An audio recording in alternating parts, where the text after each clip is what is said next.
Hello guys, Assalamu alaikum. Welcome my YouTube channel. My name, first of all, I introduce myself. My name is Mohammad Jafar Hassan Jamil. I study in Bangladesh Professional Institute of Bangladesh, Shawar, Dhaka. I'm the first year student of BSc in Prosthetics and Orthotics. Today, in this video, I talk about some pathological gaits. So, first off, we have to know pathological gait. So, pathological gait means several pathologies affect neuromuscular and musculoskeletal system and may also alter the gait pattern. Now we talk about cause of pathological gait. First one is pain. There is pain in the joint or there is some pathological gait. Next one is range of motion. The range of motion we have to know their joint. There are many types of range of motion. Sometimes it is big and sometimes it's small. For that we was in pathological gait. Third one is weakness and paralysis. Sometimes when our paralyze our body, that time generally we walk in pathological gait. And fourth one is neurological issue. Neurological issues when our nerve is damaged, that time our limb walking, our gait are also pathological. And fifth one is deformity. Deformity also cause our pathological gait. Now we have to analyze pathological gait. We have to analyze pathology because when a patient come to the prosthetics and orthotics, you have to know how the patient has pathological gait or not. So we have to know how to analyze pathological gait. There is some pattern to analyze pathological gait. Footprint, photographic method, video recording, electrogoniometer, force plate, and accelerometer. At first, we talk about the lateral tongue bending. We can see the patient, the lens or bends the trunk toward the suffering side.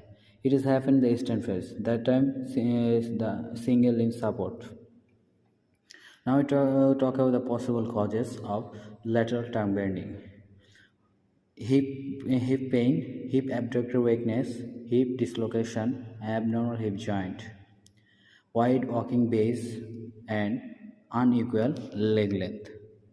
That's all happen in lateral tongue bending. Now we're talking about hip hiking. We can see the person lift the pelvis on the swing side. It happen in swing phase. Now we talk about the possible causes. Involve limb relatively long and increase ipsilateral length by tipping the pelvis up to the shorten the swing leg. Contralateral shortness. The swing limb relatively long. The hip hiking will facilitate the swing leg to clear the floor and hamstring weakness. Now we talk about genu valgum. In this pathological gait, the excessive tibial adduction genu valgum refers to lateral deviation of the distal tibial from central of the knee. The distance between the feet is greater than at the knee. Phase of gait is eastern phase. So now we can say the possible causes.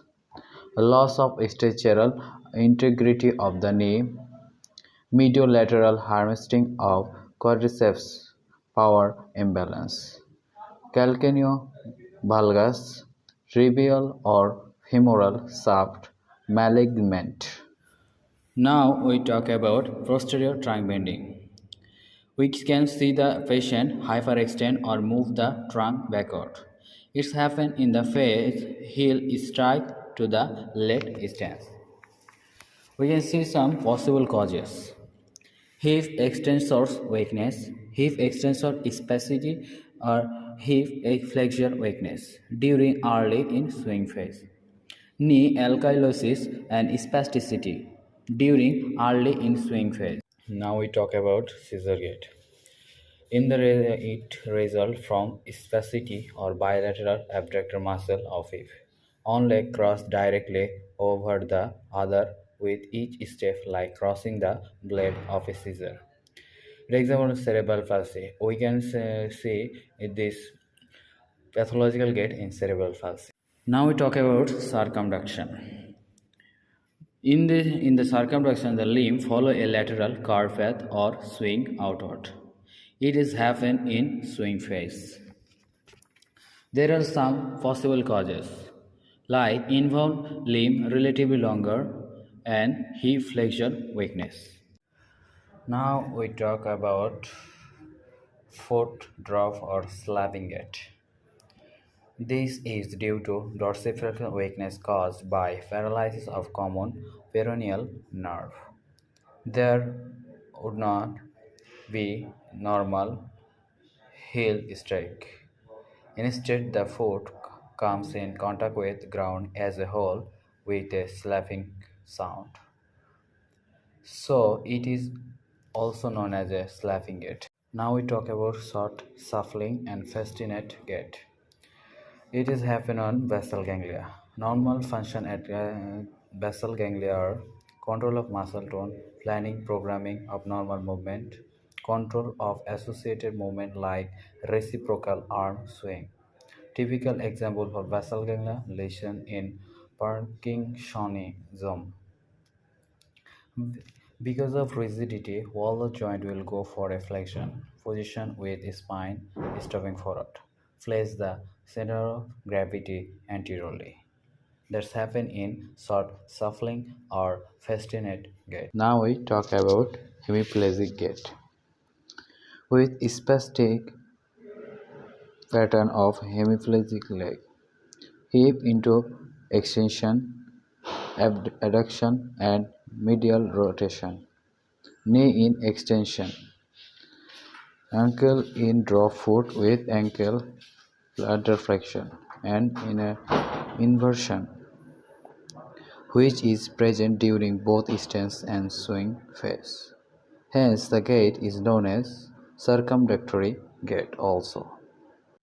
At last, we talk about cerebral ataxic or drunkard gait. Abnormal function of cerebral result in a disturbance of normal mechanism controlling balance. Therefore, patient walk with wider base of support. The more wide of base of support, the more deviated of center of gravity. This result in irregularly swing sideways to a tendency to fall with each step. Hence, it is known as railing gait. Thank you everyone for watching my video. Please, do you like my video? Please subscribe my channel and stay with me.